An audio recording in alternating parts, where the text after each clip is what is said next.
Okay. Hydropower plant. The energy of water utilized for generation of power using kinetic energy and potential energy of water by motion and position respectively. Okay, hydropower is the energy of water utilized for generation of power or electricity using kinetic energy and potential energy of water by motion and position respectively. Moving എനർജിനെയാണ് നമ്മൾ kinetic energy എന്ന് പറയുന്നത്. Position, ഒരു സ്ഥാനത്ത് exist ചെയ്യുന്ന അതിന്റെ position കൊണ്ട് ഉണ്ടാകുന്ന എനർജിക്കാണ് നമ്മൾ പൊട്ടൻഷ്യൽ എനർജി എന്ന് പറയുന്നത്. അപ്പൊ പൊട്ടൻഷ്യൽ എനർജിയോ കൈനറ്റിക് എനർജിയോ, വാട്ടറിന്റെ പൊട്ടൻഷ്യൽ എനർജിയോ കൈനറ്റിക് എനർജിയോ യൂസ് ചെയ്ത് അതിൽ നിന്ന് നമ്മൾ ഇലക്ട്രിസിറ്റി ജനറേറ്റ് ചെയ്യുന്ന ആ ഒരു പവറിനെ ആണ് നമ്മൾ ഹൈഡ്രോ പവർ എന്ന് പറയുന്നത്. ഓക്കെ, വാട്ടറിലുള്ള kinetic energy or potential energy use ചെയ്ത് അതിൽ നിന്നും ഇലക്ട്രിസിറ്റി പ്രൊഡ്യൂസ് ചെയ്യുന്നത്, ജനറേറ്റ് ചെയ്യുന്നതിനെയാണ് നമ്മൾ ഹൈഡ്രോ എന്ന് പറഞ്ഞാൽ വാട്ടർ എന്ന മീനിങ് അല്ലെ, ഹൈഡ്രോ പവർ എന്ന് പറയുന്നത്. Okay, water power. Hydropower is considered as one of the most economic and non-polluting sources of energy. Power generated from water is termed as hydroelectricity. Okay, വാട്ടറിൽ നിന്നും form ചെയ്യുന്ന, generate ചെയ്തെടുക്കുന്ന ഇലക്ട്രിസിറ്റിക്കാണ് അല്ലെങ്കിൽ അതിന്റെ പവറിനെയാണ് അല്ലെ, പവർ അല്ലെങ്കിൽ ഇലക്ട്രിസിറ്റി, എനർജി പവർ, അതിനെയാണ് നമ്മൾ എന്ത് പറയുന്നത്, hydro electricity. Hydroelectricity means electricity generated by hydropower or from the use of the gravitational force of falling or flowing water. അപ്പൊ നമുക്കൊരു ഫ്ലോയിങ് വാട്ടർ എന്ന് പറയുന്നത്, അതിനെ അട്രാക്ട് ചെയ്യുന്നത് ഒരു ഗ്രാവിറ്റേഷണൽ ഫോഴ്സ് ഉണ്ടാകും. അപ്പൊ അതിലാണിക്കും അതിന്റെ എനർജി എന്ന് പറയുന്നത്. അപ്പൊ ആ ഫ്ലോയിങ് വാട്ടറിൽ ഉള്ളത് അതിന്റെ അട്രാക്റ്റീവ് ആയിട്ടുള്ള ഒരു ഗ്രാവിറ്റേഷണൽ ഫോഴ്സ് ഉണ്ടാക്കും. അപ്പം അതിൽ നിന്നാണ് നമുക്ക് ആ ഒരു ഫ്ലോയിങ് വാട്ടറിന്റെ എനർജിയിൽ നിന്നാണ് നമ്മൾ എന്ത് ചെയ്യുന്നത്, ഇലക്ട്രിസിറ്റി പ്രൊഡ്യൂസ് ചെയ്യുന്നത്. ഓക്കെ, അപ്പൊ hydro electricity means electricity generated by hydro power or from the use of gravitational force of falling or flowing water. അതായത് നമ്മൾ ഒരു ഫ്ലോയിങ് വാട്ടർ അല്ലെങ്കിൽ ഫോളിംഗ് വാട്ടറിന്റെ ഗ്രാവിറ്റേഷണൽ ഫോഴ്സ് യൂസ് ചെയ്ത് അതിനെ ഇലക്ട്രിസിറ്റി ആയിട്ട് കൺവേർട്ട് ചെയ്യുന്നതിനാണ് ഹൈഡ്രോ ഇലക്ട്രിസിറ്റി എന്ന് പറയുന്നത്. Okay, then water power. On September 30, 1882, the world's first hydroelectric power plant began operation on the Fox River in Appleton, Wisconsin, USA. ലാണ് 1882 September 30 first എന്തുണ്ടായിരുന്ന hydro power plant implement ചെയ്തിട്ടുള്ളത്. First power plant in world, USA, 1882 September 30. Okay, then hydroelectric power. Hydroelectric power, when the hydroelectric power is harnessed from the source to produce electricity, then it is called hydroelectric power. Okay, നിങ്ങൾക്ക് അറിയുന്ന കാര്യങ്ങളായതുകൊണ്ടാണ് എക്സ്പ്ലനേഷൻ്റെ ഒന്നും ആവശ്യമില്ലെന്ന് തോന്നുന്നു അല്ലെ. വാട്ടറിൽ നിന്ന് generate ചെയ്തെടുക്കുന്ന പവറിനെയാണ് നമ്മൾ അതിന് പ്രൊഡ്യൂസ് ചെയ്യുന്ന, വാട്ടറിൽ എക്സിസ്റ്റ് ചെയ്യുന്ന ഫ്ലോയിങ് വാട്ടറിൽ അല്ലെങ്കിൽ ഫ്ലോയിങ് വാട്ടറിൽ ഉണ്ടാകുന്ന പവർ, അതിന്റെ കൈനറ്റിക് എനർജി അല്ലെങ്കിൽ പൊട്ടൻഷ്യൽ എനർജി യൂസ് ചെയ്ത് നമ്മളൊരു ഇലക്ട്രിസിറ്റി പ്രൊഡ്യൂസ് ചെയ്യുന്നതിനാണ് നമ്മൾ ഹൈഡ്രോ ഇലക്ട്രിസിറ്റി എന്ന് പറയുന്നത്, അല്ലെങ്കിൽ ഹൈഡ്രോ പവർ എന്ന് പറയുന്നത്. Okay, through hydropower, the energy in falling water or fast running water is converted into electricity without using up the water. The setup which is constructed to derive electrical energy from hydropower is called hydroelectric power plant. അപ്പോൾ അത് hydro electric power അല്ലെങ്കിൽ hydro electricity നമ്മൾ produce ചെയ്യാൻ വേണ്ടി construct ചെയ്യുന്ന ആ ഒരു സെറ്റപ്പിനെയാണ് നമ്മൾ പറയുന്നത് ഹൈഡ്രോ ഇലക്ട്രിക് പവർ പ്ലാന്റ് എന്ന് പറയുന്നത്. ഓക്കെ, അപ്പൊ ഹൈഡ്രോ ഇലക്ട്രിസിറ്റി, വാട്ടറിൽ നിന്നും ഇലക്ട്രിസിറ്റി പ്രൊഡ്യൂസ് ചെയ്യാൻ വേണ്ടിയിട്ട് നമ്മൾ ആ ഒരു സെറ്റപ്പ് കൺസ്ട്രക്ട് ചെയ്യുന്ന ആ ഒരു സെറ്റപ്പിനെയാണ് നമ്മൾ എന്ത് പറയാ, ഹൈഡ്രോ ഇലക്ട്രിക് പവർ പ്ലാന്റ് എന്ന് പറയുന്നത്. ഓക്കെ, ഏകദേശം ഹൈഡ്രോ ഇലക്ട്രിക് പവർ പ്ലാന്റ് എന്ന് പറയുമ്പോൾ നമുക്ക് എക്സാമ്പിൾ ആയിട്ട് ഡാം ഒക്കെ പറയാം.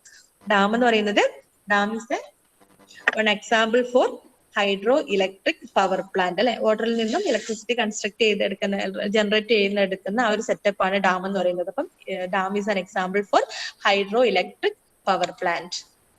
Then hydropower energy. Hydropower or tidal power is the power derived from the energy of falling water or fast running water, which may be harnessed for useful purposes.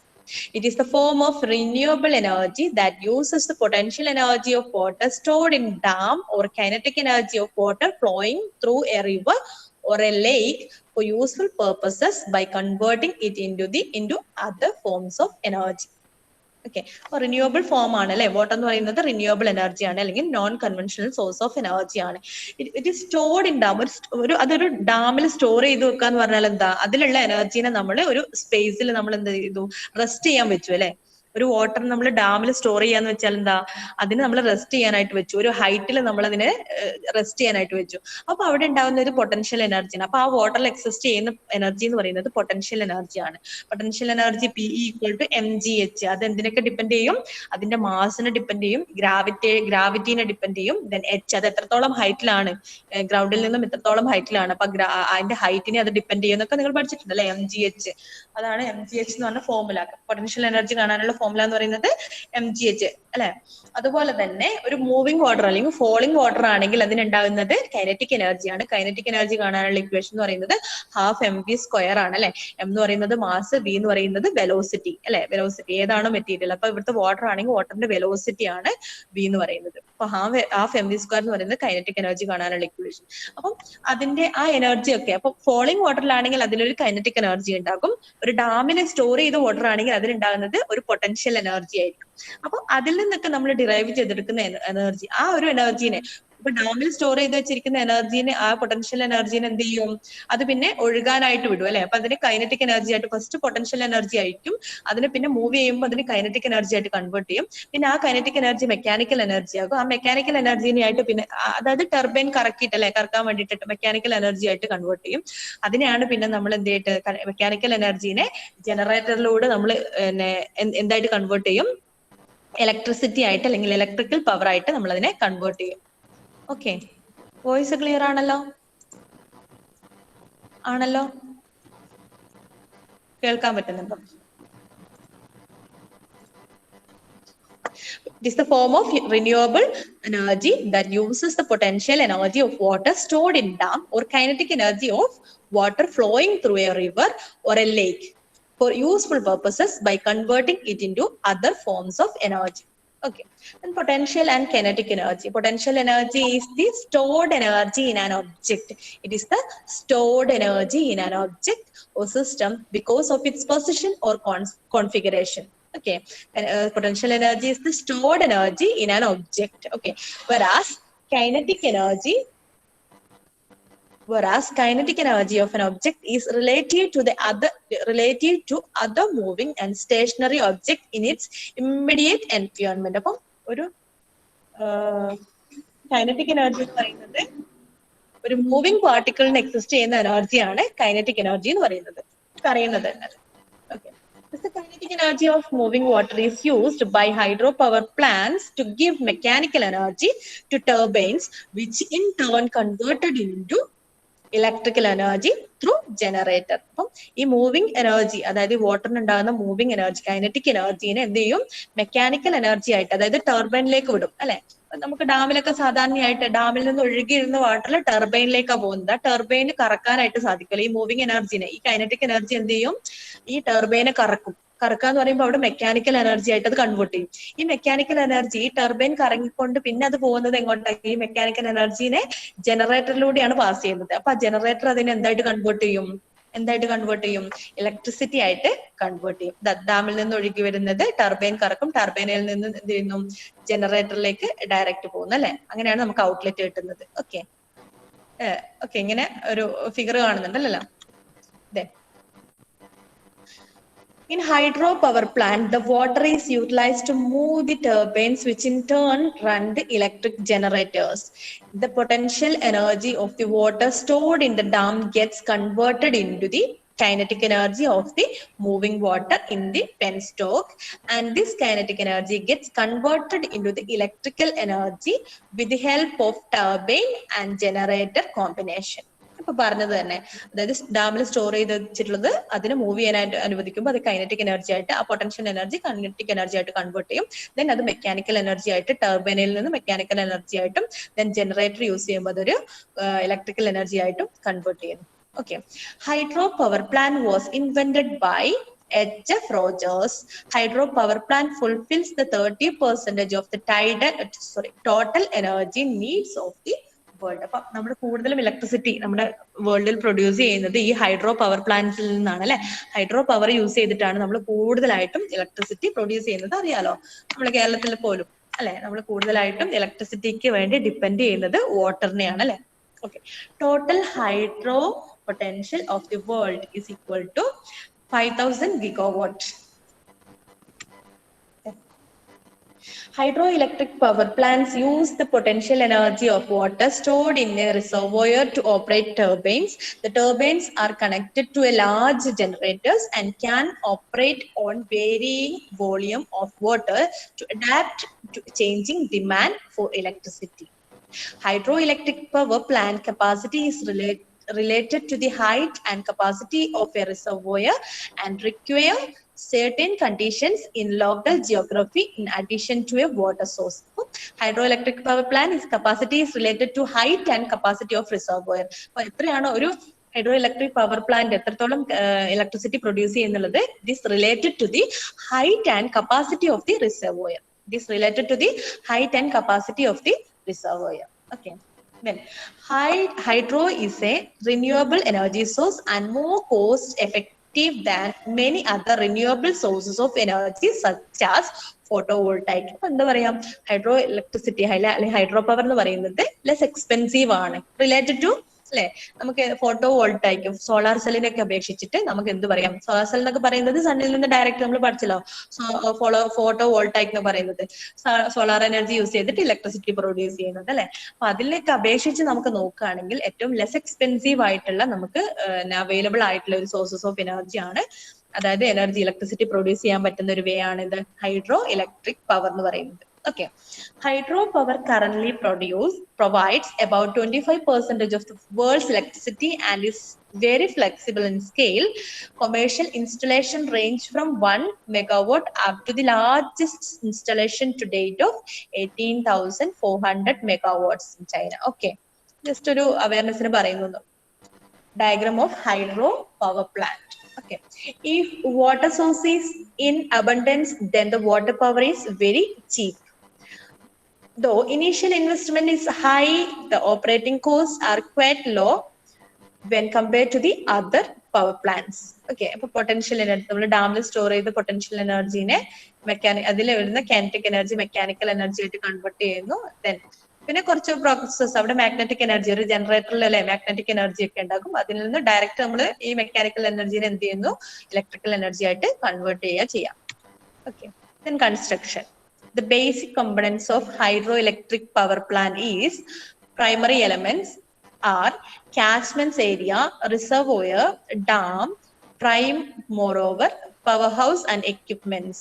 Then safety devices are spillways, surge tank, trash track, switch gears and other protecting devices. അപ്പൊ ഇതിന്റെ പേരുകളൊന്നും, ഇതിന്റെ constructions ഉള്ള എന്തൊക്കെ elements എന്നുള്ള പേരുകളൊന്നും ഓർത്ത് വെക്കുക. അതിൽ catchment ഏരിയനെ കുറിച്ച് മാത്രം നമ്മളൊന്ന് നോക്കുന്നുണ്ട്.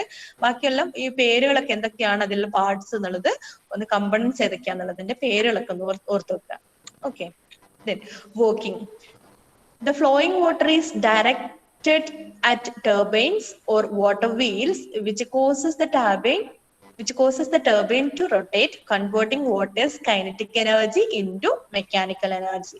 Okay, അതായത് നമ്മൾ നേരത്തെ പറഞ്ഞതുപോലെ തന്നെ വാട്ടറിലുള്ള കൈനറ്റിക് എനർജീനെ എന്ത് ചെയ്യുന്നു, ടർബൈനിലേക്ക് പാസ് ചെയ്യും.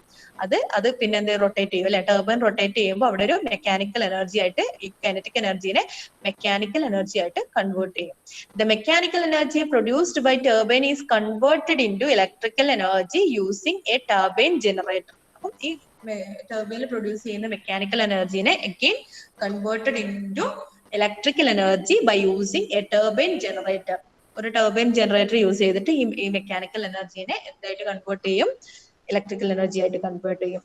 Inside the generator, the shaft of the turbine spins a magnet inside coils of copper wire, which in turn produces electric current. Inside the generator, the shaft of turbine spins a magnet inside coils of copper wire. അപ്പം അതിനകത്ത് ജനറേറ്ററിനകത്ത് copper വയറിന്റെ ഒരു magnet ആണുള്ളത്. അപ്പൊ അതിൽ നിന്നാണ് നമുക്കൊരു magnetic effect ഒക്കെ ഉണ്ടാകും അവിടെ. മാഗ്നറ്റിക് ഫീൽഡ് ഒക്കെ ക്രിയേറ്റ് ചെയ്യും. അപ്പൊ അതിന്റെ വർക്കിംഗ് ഒന്നും വേണ്ട, ജസ്റ്റ് എന്താന്നുള്ളത് ജസ്റ്റ് ഔട്ട്ലൈൻ ആയിട്ടുള്ള വർക്കിംഗ് മാത്രം നിങ്ങൾ പഠിച്ചാൽ മതി. അതിന്റെ ഉള്ളിൽ നടക്കുന്ന പ്രോസസ്സ് എന്ന് പറയുന്നത് ആ ജനറേറ്ററിൽ ഒരു മാഗ്നറ്റ് ഉണ്ടാകും, ആ മാഗ്നറ്റിൽ നിന്ന് ഒരു മാഗ്നറ്റിക് ഫീൽഡ് ഒക്കെ എക്സിസ്റ്റ് ചെയ്യും. അപ്പൊ അങ്ങനെയാണ് ആ ഒരു ഇതിനെ എന്ത് ചെയ്യുന്നത്, ഇലക്ട്രിക്കൽ കറണ്ട് ആയിട്ട് കൺവേർട്ട് ചെയ്യുന്നത്. ഓക്കെ, ജസ്റ്റ് ഒരു ഫിഗർ നോക്കിയോ എന്തൊക്കെയാ കമ്പോണൻസ് എന്നുള്ളത്. Inside A power hydro power plant, reservoir, dam, generator, transformer, power house, power lines, intake, അതായത് ഇവിടെയാണ് കൊടുക്കുന്നത്, then control gate, pen stock, turbine and outflow. Okay, അപ്പൊ ഇങ്ങനെയാണ് ഒരു ഏകദേശം ഒരു കൺസ്ട്രക്ഷൻ അല്ലെങ്കിൽ ഒരു ഇൻസൈഡ് ഹൈഡ്രോ പവർ പ്ലാന്റിൽ എക്സിസ്റ്റ് ചെയ്യുന്ന കമ്പോണൻസ് ഒക്കെ ഏകദേശം ഈ ഒരു രീതിയിലാണ് ഉണ്ടാകുക. Okay, types of hydro power plant. First one is dam and second one is runoff river. Dam. This type of plant requires dam to store river water in reservoir. The dam acts as water amount and water level controller. Large capacity hydropower plant commonly to be this type. Dam ആണ് നമ്മൾ കൂടുതലായിട്ട് കണ്ടുവരുന്ന hydro power plant എന്ന് പറയുന്നത്. ഇതിന്റെ ഒരു type അല്ലെ, ഡാമിൽ നമ്മൾ എന്ത് ചെയ്യും, വാട്ടർ സ്റ്റോർ ചെയ്ത് വെക്കും, എന്നിട്ട് നമുക്ക് ആവശ്യമുള്ളത് അത് മൂവ് ചെയ്തിട്ട് അല്ലെ അതിൽ നിന്നും നമ്മൾ നേരത്തെ പറഞ്ഞതുപോലെ നമ്മൾ ഇലക്ട്രിസിറ്റി ജനറേറ്റ് ചെയ്യും. റൺ ഓഫ് വാട്ടറും എന്താണ്, ഒരു ഹൈഡ്രോ പവർ പ്ലാന്റിന്റെ ഒരു എക്സാമ്പിൾ ആണ് run of water. This type of power plant has no water storage facility. അപ്പൊ ഡാമിൽ എന്ന് പറയുന്നത് വാട്ടർ കൂടുതലായിട്ടും സ്റ്റോർ ചെയ്ത് വെക്കണം അല്ലെ, അതിലുള്ള പൊട്ടൻഷ്യൽ എനർജി നമ്മൾ സ്റ്റോർ ചെയ്ത് വെക്കും. ഓക്കെ, പക്ഷെ റൺ ഓഫ് വാട്ടർ എന്ന് പറഞ്ഞാൽ എന്താ, അതിൽ ഡയറക്റ്റ് ഒരു റിസർവോയർ ഉണ്ടാവില്ല, സ്റ്റോറേജ് ഫെസിലിറ്റി അവൈലബിൾ ആയിരിക്കില്ല. ഒരു little amount of water storage called pondage. അപ്പൊ ചെറിയൊരു വലിയൊരു സ്റ്റോറേജ് വാട്ടർ സ്റ്റോറേജ് ഉണ്ടാവില്ല. ആ ഒരു എന്താ പറയാ, ഒരു വാട്ടർ സ്റ്റോറേജ് ഫെസിലിറ്റി അങ്ങനത്തെ ഒരു പിന്നെ ഒരു റിസർവോയർ അവിടെ അവൈലബിൾ ആയിരിക്കില്ല. This type of power plant can serve as peak load or base load power plant. Peak load power plant അല്ലെങ്കിൽ ബേസ് ലോഡ് പവർ പ്ലാന്റ് ഒക്കെ ആക്ട് ചെയ്യുന്നതാണ് ഈ റൺ ഓഫ് റിവർ എന്ന് പറയുന്നത്. അപ്പൊ ഒഴുകിക്കൊണ്ടിരിക്കുന്ന വാട്ടറിൽ നിന്നും നമുക്ക് എന്ത് ചെയ്യാ, ഇലക്ട്രിസിറ്റി പ്രൊഡ്യൂസ് ചെയ്യുന്ന ആ ഒരു മെത്തേഡ്. ഓക്കെ, അപ്പൊ ഒരു ഡാമിന്റെ before the construction of A dam ഇങ്ങനെയാണ് ഉണ്ടാവുക. After the construction of dam, ഒരു ഡാം കൺസ്ട്രക്ട് ചെയ്ത് കഴിഞ്ഞാൽ അല്ലെ, ഇതെങ്ങനെയാ നോക്കിയാ ഇത് ഡയറക്റ്റ് ആയിട്ട് ഫ്ലോ ചെയ്യുന്നതാണ്. ഇതിനൊരു എന്താ ഹൈറ്റ് വ്യത്യാസമൊന്നുമില്ല. പക്ഷെ ഇതെന്ത് ചെയ്തു, ഈ ഡാം ആയിട്ട് കൺസ്ട്രക്ട് ചെയ്തപ്പോ ഇതിനെ സ്റ്റോർ ചെയ്ത് വെച്ചു, ഇവിടെ വരെ സ്റ്റോർ ചെയ്ത് വെച്ചു. രണ്ട് കോളായിട്ട് ഡിവൈഡ് ചെയ്തിട്ടുണ്ട്. അപ്പം അതിൽ ഫസ്റ്റ് കോളത്തിൽ എക്സിസ്റ്റ് ചെയ്യുന്നത് സ്റ്റോർഡ് വാട്ടർ ആണ് അല്ലെ, പൊട്ടൻഷ്യൽ എനർജിയാണ് ഇവിടെ ഉണ്ടാവുക. എന്നിട്ട് ബാക്കിയുള്ളതിന് എന്ത് ചെയ്തു, ഇത് ആവശ്യമുള്ള സമയത്ത് ഇതിനെ റൺ ചെയ്യിക്കുന്നു, ആ മൂവ് ചെയ്യിക്കുന്നു. ഈ ഒരു വാട്ടർ ഇവിടെ തടഞ്ഞു വെച്ച് കളക്ട് ചെയ്ത് വെച്ചിട്ടുള്ള അതിനെ ആവശ്യമുള്ള സമയത്ത് മൂവ് ചെയ്യിക്കാനായിട്ട് വിടും.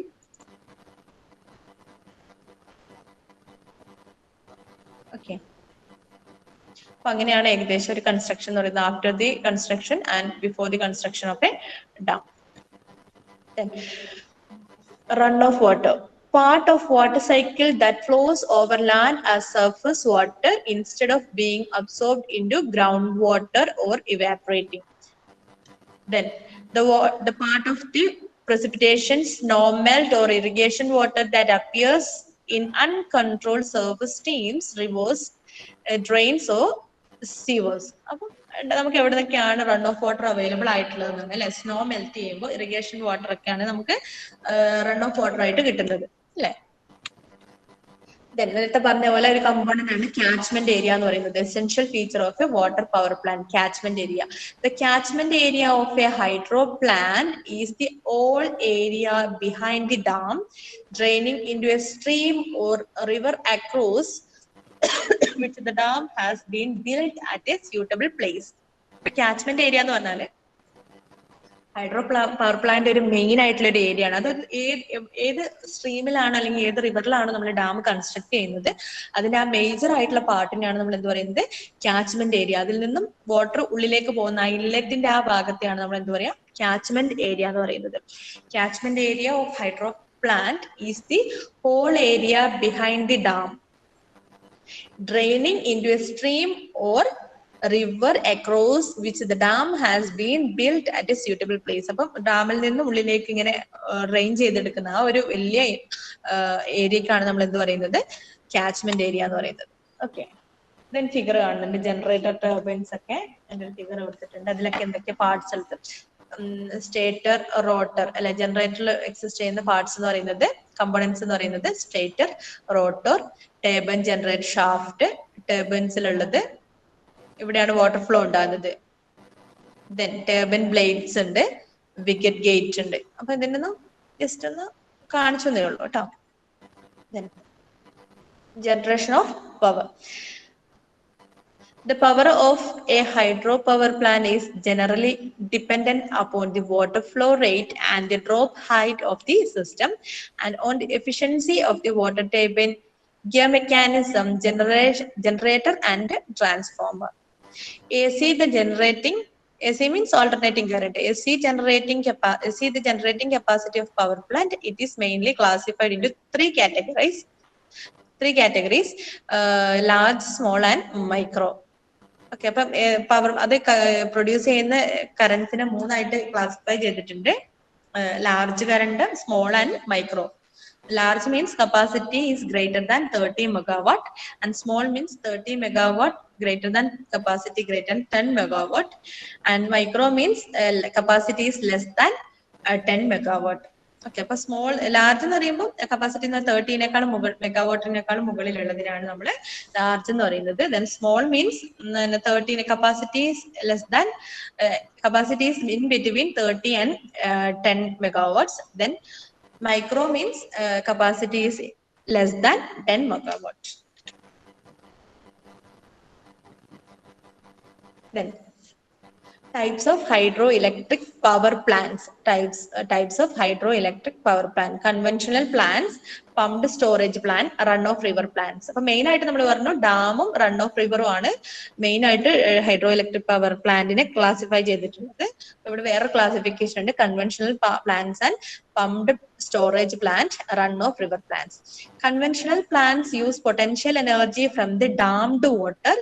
The energy extracted depends on the volume and head of the water. The difference between the height of the water level in the reservoir and the water outflow level is called water head. Okay, അപ്പൊ conventional plants എന്ന് പറഞ്ഞാൽ എന്താ? Conventional hydro electric power plant എന്ന് പറഞ്ഞിട്ടുണ്ടെങ്കിൽ നമ്മൾ dam തന്നെ, ഡാമിലുള്ള potential energy use ചെയ്യുന്നതിനാണ്, അതിൽ നിന്ന് ജനറേറ്റ് ചെയ്യുന്ന പവറിനെയാണ് നമ്മൾ conventional hydro electric power plant എന്ന് പറയുന്നത്. Then the difference between height of water level in the reservoir and water outflow level is called the water head. അപ്പൊ വാട്ടർ ഹെഡ് എന്ന് പറയുന്നത് അവിടെ ഒരു ടേം വരുന്നുണ്ട്, വാട്ടർ ഹെഡ്. അതായത് സ്റ്റോർ ചെയ്ത് വെച്ചിരിക്കുന്ന ഒരു പൊസിഷൻ, അതിന്റെ ഹൈറ്റും വാട്ടർ ഫ്ലോ ചെയ്യുന്ന ഹൈറ്റും തമ്മിലുള്ള ഡിഫറൻസ് ഉണ്ടാവുമല്ലോ അല്ലെ. വാട്ടർ ഡാമിൽ സ്റ്റോർ ചെയ്ത് വെച്ചിരിക്കുന്ന ഒരു ഹൈറ്റും അല്ലെ, ഗ്രൗണ്ടിൽ നിന്നും ഇത്ര ഹൈറ്റിലായിരിക്കും, പിന്നെ വാട്ടർ ഫ്ലോ ചെയ്യുന്നതും ഇത്ര ഹൈറ്റിലായിരിക്കും. അപ്പൊ അതിൽ തമ്മിലുള്ള ഡിഫറൻസിനെയാണ് എന്ത് പറയുന്നത്? വാട്ടർ ഹെഡ് എന്ന് പറയുന്നത്. Okay, the difference between height of water level in the reservoir and the water outflow level is called the water head. Then pumped storage plant. In pumped storage plant, a second reservoir is constructed near the water outflow from the turbine. When the demand of electricity is low, the water from the lower reservoir is pumped into the upper reservoir. This is to ensure sufficient amount of water available in the main reservoir to fulfill the peak loads. അപ്പം pumped storage water എന്ന് പറയുന്നത് നമ്മൾ ഡാമിന്റെ ഒരു construction തന്നെയാണ്, പക്ഷെ reservoir രണ്ടുണ്ടാവും, ഒരു outside ഒരു റിസർവോയറും കൂടി ഉണ്ടാവും. അപ്പൊ ഒരു റിസർവോയർ കംപ്ലീറ്റ് ആകുന്നതിന് ശേഷം എന്ത് ചെയ്യും? ഇതിനെ വേറെ റിസർവോയറിലേക്ക് സ്റ്റോർ ചെയ്യും. Okay, a second reservoir is constructed near the water outflow from the turbine. അപ്പൊ വാട്ടർ ഔട്ട്ഫ്ലോ ഫ്രം ദി ടർബൈനിൽ നിന്ന് പോകുന്ന ആ വാട്ടർ ഔട്ട്ഫ്ലോന്റെ അവിടെ ഒരു എന്ത് ചെയ്യും? അവിടെ ഒരു സെക്കൻഡ് റിസർവോയർ കൺസ്ട്രക്ട് ചെയ്യും. എന്നിട്ട് നമുക്ക് എപ്പോഴാണ് ഇലക്ട്രിസിറ്റിയുടെ ഡിമാൻഡ് കുറവ് അല്ലെ, നമുക്ക് എപ്പോഴാണ് കുറവ്, ആ ടൈമിൽ നമ്മൾ എന്ത് ചെയ്യും? ഈ സെക്കൻഡ് റിസർവോയറിലുള്ള water again pumped in to the first റിസർവോയറിലേക്ക് പമ്പ് ചെയ്ത് വെക്കും. ഓക്കെ, ഫസ്റ്റ് റിസർവോയറിലേക്ക് പമ്പ് ചെയ്യും അഗെയിൻ, എന്നിട്ട് എന്ത് ചെയ്യും? ആ ഡാമിന്റെ അതേ പ്രൊസീജിയർ തന്നെ പിന്നെ പ്രൊസീഡ് ചെയ്യും. ഓക്കെ, പിന്നെ അതിൽ നിന്നും എന്ത് ചെയ്യും? ഇലക്ട്രിസിറ്റി ജനറേറ്റ് ചെയ്യാം. അതിനാണ് പംപ്ഡ് സ്റ്റോറേജ് പ്ലാന്റ് എന്ന് പറയുന്നത്. Then run of river plant. In this type of facility, no dam is constructed and hence reservoir is absent. നമ്മൾ നേരത്തെ പറഞ്ഞതുപോലെ തന്നെ അല്ലെ. റൺ ഓഫ് റിവർ പ്ലാന്റ് എന്ന് പറയുന്നത് എന്താ, ഒരു ഡാമോ അങ്ങനത്തെ ഒരു കൺസ്ട്രക്ഷൻസ് ഉണ്ടാവില്ല, റിസർവോയർ ഒന്നും ഉണ്ടാവില്ല അല്ലെ. A portion of river is diverted through a penstock or canal to the turbine. അപ്പം ഒരു റിവറിന്റെ ഒരു പോർഷൻ എന്തായിട്ട് മാറ്റും, ഒരു പെൻസ്റ്റോക്ക് ആയിട്ട് മാറ്റും, അതിലേക്ക് കൺവേർട്ട് ചെയ്ത് കൊടുക്കും അല്ലെ. ഒരു റിവറിൽ ഒഴുകിക്കൊണ്ടിരിക്കുന്ന വാട്ടറിലെ ആ വാട്ടർ ഫ്ലോയിനെ എന്ത് ചെയ്ത് കൊടുക്കും, അതിലെ ആ ഒരു ഫ്ലോയിനെ ഒരു പെൻസ്റ്റോക്ക്, നമ്മുടെ ഡാമിന്റെ ആ ഒരു കൺസ്ട്രക്ഷനിലുള്ള ഒരു പെൻസ്റ്റോക്കിലേക്കാണ് ഡയറക്റ്റ് എന്ത് ചെയ്യുന്നത്, പെൻസ്റ്റോക്കിലേക്ക് ഡൈവേർട്ട് ചെയ്ത് കൊടുക്കും. അതായത് നമുക്ക് ഡാം എന്ന് പറയുമ്പോൾ ഡാമിൽ ഒരു കൺസ്ട്രക്ഷൻ, മെയിൻ ആയിട്ടുള്ള കൺസ്ട്രക്ഷൻ എന്ന് പറയുന്നത് റിസർവോയർ ആണ്, സ്റ്റോർ ചെയ്ത് വെക്കാനുള്ള ഒരു ഫെസിലിറ്റി. റൺ ഓഫ് വാട്ടർ പ്ലാന്റ്സിൽ എന്തുണ്ടാവില്ല, ആ സ്റ്റോർ ചെയ്ത് വെക്കുന്ന ഒരു ഫെസിലിറ്റി ഉണ്ടാവില്ല. അതിന് പകരം ഡയറക്റ്റ് നമ്മുടെ റിവറിലുള്ള വാട്ടർ എന്തായിട്ട് മാറ്റും, പെൻസ്റ്റോക്കിലേക്ക് ഡൈവേർട്ട് ചെയ്ത് കൊടുക്കും. പെൻസ്റ്റോക്കിലേക്ക് അല്ലെങ്കിൽ കനാൽ ടു ദി ടർബൈൻ, കനാലിൽ നിന്ന് ടർബൈനിലേക്ക് ഡയറക്റ്റ് ഡൈവേർട്ട് ചെയ്ത് കൊടുക്കും. ഓക്കെ, അവിടെ ഒരു സ്റ്റോറേജ് ഏരിയ ഉണ്ടാവില്ല. Thus only the water flowing from the river is available for the generation. And due to the absence of reservoir, any oversupply of water is passed unused. അപ്പം ഇതുകൊണ്ട് തന്നെ കൂടുതൽ അപ്പൊ കനാൽ ഇതിൽ വരുന്ന ഒരു മെയിൻ ഡിസഡ്വാൻറ്റേജ് എന്ന് പറഞ്ഞാൽ എന്താ, നമുക്ക് സ്റ്റോർ ചെയ്ത് വെക്കാൻ പറ്റുന്നില്ല അല്ലെ. അപ്പൊ നമുക്ക് ആവശ്യമില്ലാത്ത സമയത്തും കൂടുതൽ ഓവർഫ്ലോ ഉള്ള സമയത്തൊക്കെ നമുക്ക് കൂടുതലായിട്ടും അല്ലെ യൂസ് ചെയ്യാത്ത കൂടുതലായിട്ടുള്ള എന്താ പറയാ ഓവർ സപ്ലൈ ഉണ്ടാവും. മനസ്സിലാവുന്നുണ്ടോ? അതായത് ഡാം എന്നൊക്കെ പറയുമ്പോൾ നമുക്ക് ആവശ്യത്തിനനുസരിച്ച് നമുക്ക് എന്ത് ചെയ്യാൻ പറ്റും, ഇലക്ട്രിസിറ്റി പ്രൊഡ്യൂസ് ചെയ്യാനായിട്ട് പറ്റും. പക്ഷെ റൺ ഓഫ് റിവർ പ്ലാന്റിലൊക്കെ എന്താ, നമ്മുടെ ആവശ്യത്തിനനുസരിച്ച് വെതർ കണ്ടീഷന് ഡിമാൻഡ് അതിനെ ഡിപ്പെൻഡ് ചെയ്തിരിക്കും അതിന്റെ ഇലക്ട്രിസിറ്റി ജനറേഷൻ, അതിന്റെ പ്രൊഡക്ഷൻ എന്ന് പറയുന്നത്. Okay, hydroelectric power production in world. In 2016, hydropower generated 16.6% of the world's total electricity and 70% of all renewable electricity. Hydropower is produced in 150 countries, with the Asia Pacific region generated 32% of global hydropower in 2010. China is the largest hydroelectricity producer with 721 terawatt hours of production in 2010. Okay, അപ്പൊ കുറച്ച് വേൾഡിലൊക്കെ എന്തൊക്കെയാണ് കൂടുതലായിട്ട് produce ചെയ്യുന്നത്, ചൈനയാണ് അല്ലെ. China കഴിഞ്ഞാൽ പിന്നെ ബ്രസീലാണ്, Brazil കഴിഞ്ഞാൽ കാനഡ, യുണൈറ്റഡ് സ്റ്റേറ്റ്സ്. അപ്പൊ അങ്ങനെ പോയിട്ട് നമ്മുടെ ഇന്ത്യ നോക്കും, ഫസ്റ്റ് 3, 4, 5, 6, 7th പൊസിഷനിലാണ് നമ്മുടെ ഹൈഡ്രോ ഇലക്ട്രിക് പവർ പ്രൊഡക്ഷനിൽ നമ്മൾ നിൽക്കുന്നത്. നമ്മുടെ ഒരു എന്താ പറയാ പ്ലേസ് എന്ന് പറയുന്നത്, ഇന്ത്യയുടെ പ്ലേസ് എന്ന് പറയുന്നത് 7th പ്ലേസ് ആണ് വരുന്നത് വേൾഡ് വെച്ച് നോക്കുകയാണെങ്കിൽ.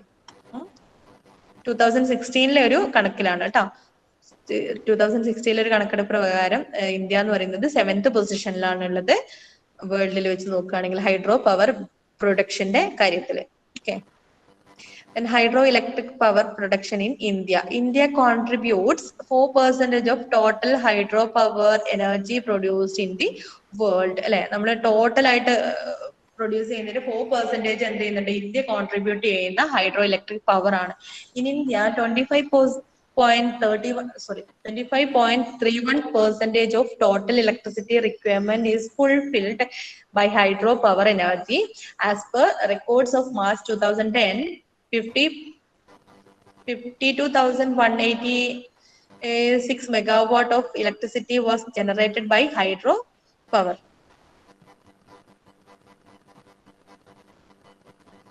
Okay. Some institutes such as National Hydropower Corporation Limited are dedicated for researching in hydropower and making it more beneficial and easily available for our country.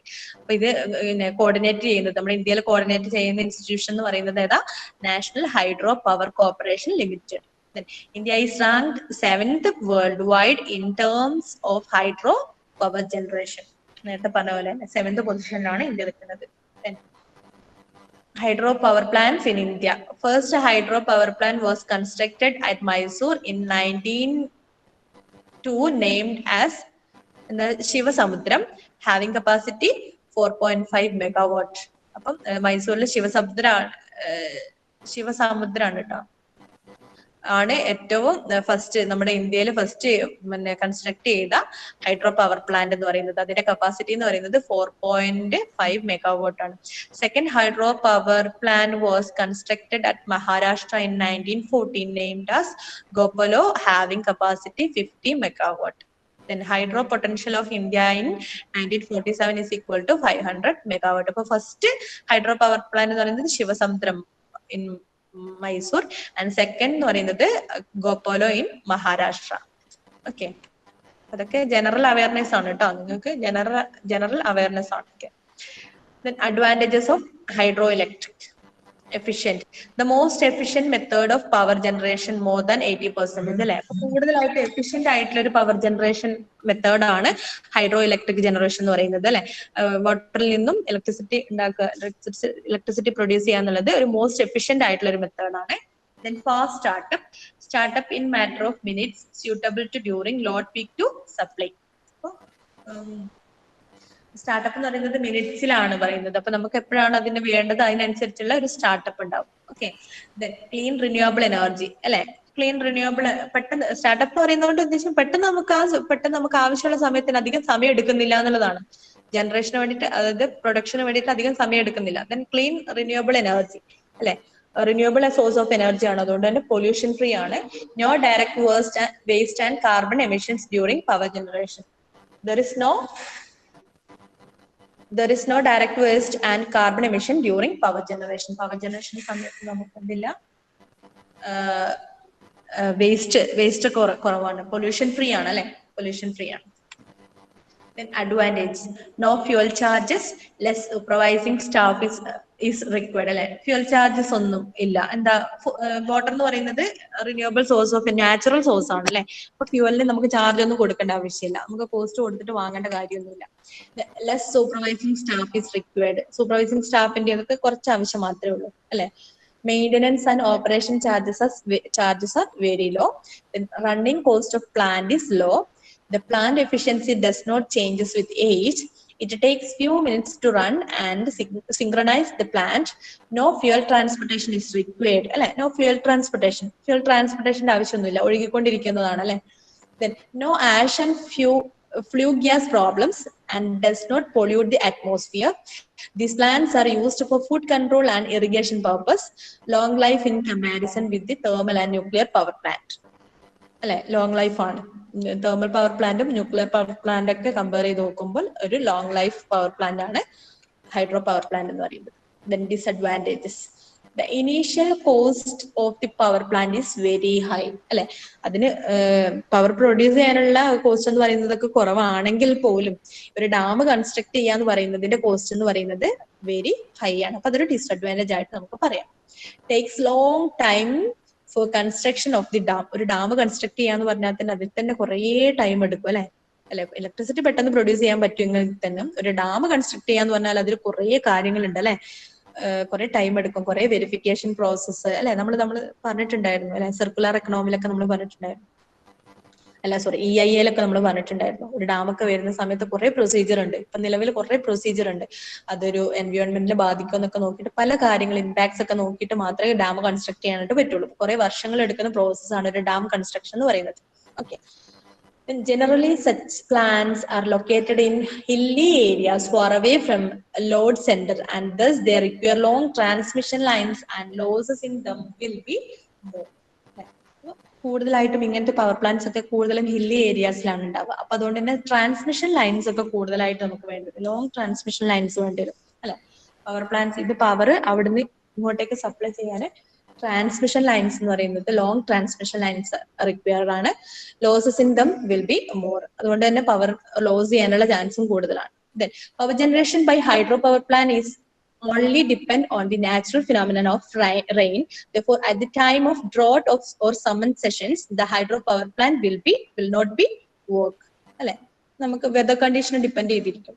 അല്ലെ, വെതറിനെ ഡിപ്പെൻഡ് ചെയ്തിരിക്കും. മഴ കൂടുതലുള്ള സമയത്ത് നമുക്ക് നന്നായിട്ട് പവർ ജനറേറ്റ് ചെയ്യാനായിട്ട് പറ്റും. അല്ലാത്ത സമയത്ത് നമുക്ക് എന്ത് ഉണ്ടാവില്ല, അത് അല്ലെ സമ്മർ സീസണിലൊക്കെ നമുക്ക് കുറവായിരിക്കും. അതിന്റെ അവൈലബിലിറ്റി എന്ന് പറയുന്നത് ഷോർട്ടേജ് ആയിരിക്കും. Okay, then disadvantages of hydroelectric. Huge amount of civil work required to build dam and powerhouse. Unpredicted power output in several places due to weather and season. Turbines are life-threatening for fishes. Okay, these are the disadvantages of hydroelectric.